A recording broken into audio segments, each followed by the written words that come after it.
एक पुरानी जंग लगी जहाज समुद्र के बीच में तैर रही थी।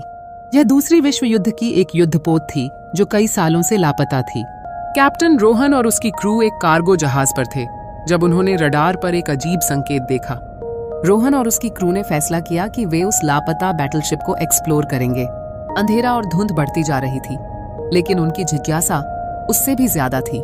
जब रोहन ने जहाज पर पहला कदम रखा तो डेक नीचे से धड़कने लगा जैसे कोई छुपा हो। एक पुराना स्पीकर चटकने लगा और एक फीका सा अनाउंसमेंट सुनाई दिया, सभी नाविक डेक पर आएं, युद्ध की स्थिति संभालें।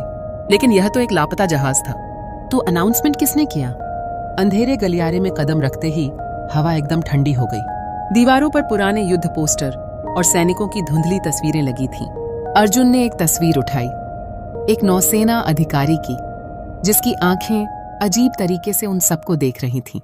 रोहन ने रेडियो निकाला और अपने कार्गो शिप से संपर्क करने की कोशिश की, लेकिन सिर्फ एक टूटी फूटी आवाज आई, यहां से निकल जाओ, इससे पहले कि बहुत देर हो जाए। फिर अचानक एक तेज चीख गूंज उठी और सैम गायब हो गया।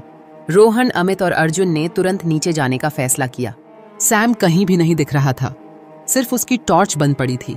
जैसे ही वे एक पुरानी धातु की सीढ़ी से नीचे उतरने लगे, हवा एकदम भारी लगने लगी। नीचे से एक अजीब सी आवाज आ रही थी, जैसे कोई इंसान जोर जोर से सांस ले रहा हो। नीचे पहुंचकर उन्होंने देखा एक बड़ा वार रूम, जिसमें टेबलें, पुराने नक्शे और रेडियो सेट रखे थे। लेकिन सबसे डरावनी चीज थी एक कंकाल, जिसने ब्रिटिश नेवी अफसर की वर्दी पहनी हुई थी, जिसमें अब भी मेडल चमक रहे थे। उसके गले में एक पुराना रेडियो लटका हुआ था जो अब भी स्टैटिक नॉइज दे रहा था।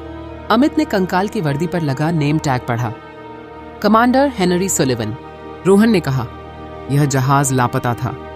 शायद इस कमांडर ने आखिरी बार कोई संदेश भेजने की कोशिश की थी। लेकिन जैसे ही अर्जुन ने कंकाल को छुआ, उसकी आंखों से अचानक लाल रोशनी चमक उठी। रोहन ने पीछे मुड़कर देखा और उसका खून जम गया।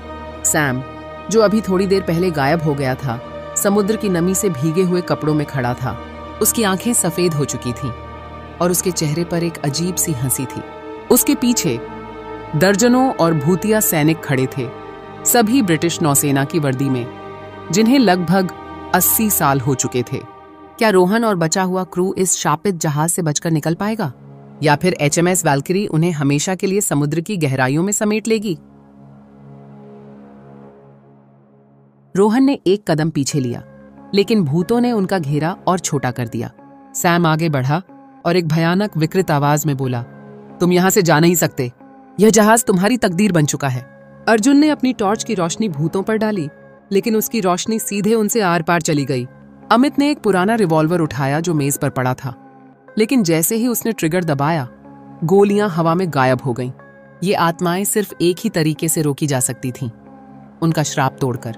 रोहन ने जल्दी से रेडियो उठाया जो कंकाल के गले में लटका हुआ था। उसने स्टैटिक को ट्यून करने की कोशिश की और अचानक एक पुराना ट्रांसमिशन बजने लगा। एक ब्रिटिश अफसर की आखिरी आवाज, HMS वैल्किरी हमले की चपेट में, टॉर्पीडो आ रहे हैं, सभी जवान जहाज छोड़। अचानक ट्रांसमिशन कट गया। रोहन समझ गया, यह जहाज एक श्राप की वजह से फंसा हुआ था और इसके सैनिक कभी बच नहीं सके थे। जब तक कोई बाहरी व्यक्ति आकर उनकी कहानी नहीं सुनेगा, उनकी आत्माएं यहीं भटकती रहेंगी। हमें यहां से निकलना होगा, रोहन चीखा। भूत उनकी तरफ बढ़ने लगे, लेकिन जैसे ही उन्होंने ट्रांसमिशन सुनी, उनका चेहरा बदल गया। एक भूतिया सैनिक ने अचानक सैल्यूट किया और धीरे से बोला, जाओ, अब हमें चैन मिलेगा। फिर एक एक करके सारे भूत हवा में घुलने लगे। रोहन, अमित और अर्जुन भागते हुए जहाज के ऊपरी डेक पर पहुंचे, लेकिन जैसे ही उन्होंने अपनी नाव देखी, एक आखिरी चीज हुई जो उनका खून जमाने के लिए काफी थी। सैम उनके सामने खड़ा था, अब भी पानी से भीगा हुआ। उसकी सफेद आंखें चमक रही थीं और उसने बस एक ही बात कही, तुमने उनको आजादी दे दी, लेकिन मैं अभी भी यहां हूं। फिर एक तेज लहर आई और सब कुछ अंधेरे में डूब गया। रोहन की आंखें खुली और उसने देखा कि वह एक अस्पताल के बिस्तर पर था। अमित और अर्जुन भी वहीं थे। एक अधिकारी उसके पास आया और बोला, आप लोग चमत्कारिक तरीके से बच गए, मगर आप जिस जहाज की बात कर रहे हैं, HMS वल्किरी, वह तो 1943 में डूब गई थी। रोहन ने डर भरी आंखों से कहा, लेकिन सैम। अधिकारी ने उलझे हुए भाव से उसकी ओर देखा और बोला, सैम? कौन सैम? आपके जहाज में तो सिर्फ आप 3 लोग थे। यह कहानी एक डरावनी रहस्य के साथ समाप्त होती है।